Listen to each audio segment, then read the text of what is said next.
कहिए दोस्तों, कैसे हैं आप। हमारी आज की कहानी है पैसा और परिवार। रमेश का एक छोटा सा परिवार था जिसमें एक खूबसूरत पत्नी और दो प्यारे बच्चे थे। उसकी पत्नी और बच्चे हर हाल में खुश थे, लेकिन रमेश उन्हें ज़िंदगी के सारे ऐशो आराम देना चाहता था और इसके लिए वह प्रतिदिन काम किया करता था। दिन भर ऑफिस में काम करने के साथ साथ वह सुबह और शाम ट्यूशन सेंटर में ट्यूशन भी पढ़ाया करता था। वह सुबह सुबह घर से निकल जाता और आधी रात के बाद घर लौटता था।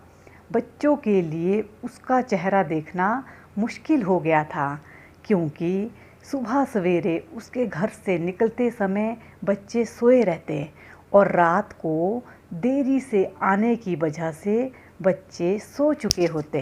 हाँ, रविवार को जरूर वह घर पर होता, लेकिन उस दिन भी वह किसी ना किसी काम में व्यस्त रहता था और उसका समय परिवार के साथ ना बीतकर काम करते हुए बीतता था। परिवार उसके साथ क्वालिटी टाइम बिताने का बस इंतज़ार करता रह जाता। पत्नी अक्सर उसे कहा करती थी, उसे घर में वक्त बिताना चाहिए, बच्चे उसे बहुत मिस करते हैं।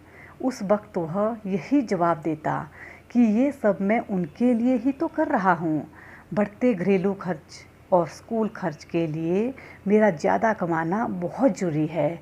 मैं उन्हें एक अच्छी ज़िंदगी देना चाहता हूँ। रमेश की यह दिनचर्या वर्षों जारी रही। बस यूं ही परिवार को अनदेखा कर कड़ी मेहनत करता रहा। इसका फल भी उसे मिला। उसकी प्रमोशन हुई, बहुत अच्छा वेतन मिलने लगा। परिवार अब बड़े घर में रहने लगा। खाने पीने और अन्य सुविधाओं की उन्हें कोई कमी ना रह गई। लेकिन रमेश का यूं ही काम करना जारी रहा। वह अधिक से अधिक पैसा कमाना चाहता था। पत्नी पूछती कि आप पैसे के पीछे क्यों भाग रहे हैं? हमारे पास जो है हम उसमें खुश रह सकते हैं। तो उसका जवाब होता कि मैं तुम्हें और बच्चों को दुनिया जहां की खुशियां देना चाहता हूं। बस कुछ साल और मुझे मेहनत करने दो। पत्नी चुप हो जाती है। 2 साल और बीते। इन 2 सालों में रमेश मुश्किल से अपने परिवार के साथ समय बिता पाया। बच्चे अपने पिता को देखने और उनसे बातें करने को तरस गए। इस बीच एक दिन रमेश की किस्मत खुल गई। उसके दोस्त ने उसे अपने व्यवसाय में हिस्सेदारी की पेशकश की और इस तरह रमेश एक व्यवसायी बन गया। व्यवसाय अच्छा निकला और रमेश को पैसे की कोई कमी नहीं रही। उसका परिवार अब शहर के सबसे अमीर परिवारों में से एक था।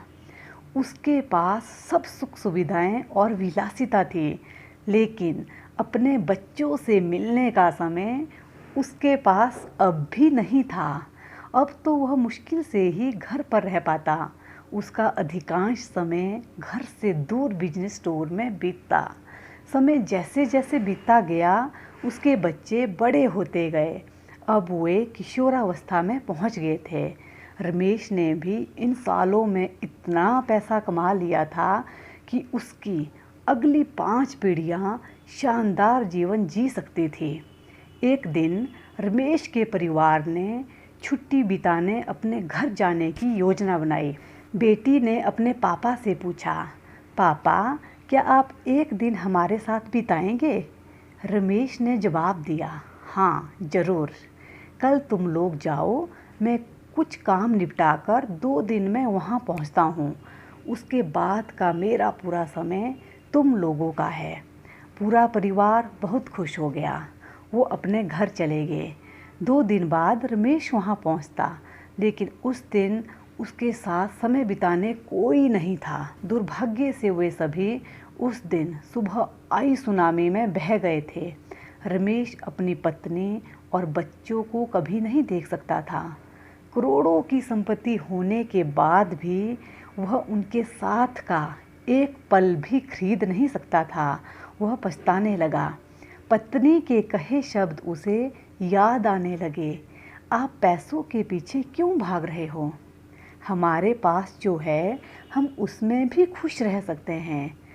सीख, पैसा सब कुछ नहीं खरीद सकता, इसलिए पैसों के लिए अपने परिवार को महत्व देना कम मत करें। पैसा खो देने के बाद फिर से कमाया जा सकता है, लेकिन अपनों को खो देने के बाद दोबारा वापस नहीं लाया जा सकता।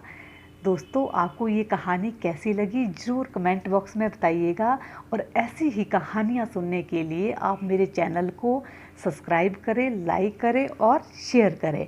अपने परिवार का ध्यान रखिए, खुश रहिए, मस्त रहिए, हंसते रहिए और हंसाते रहिए।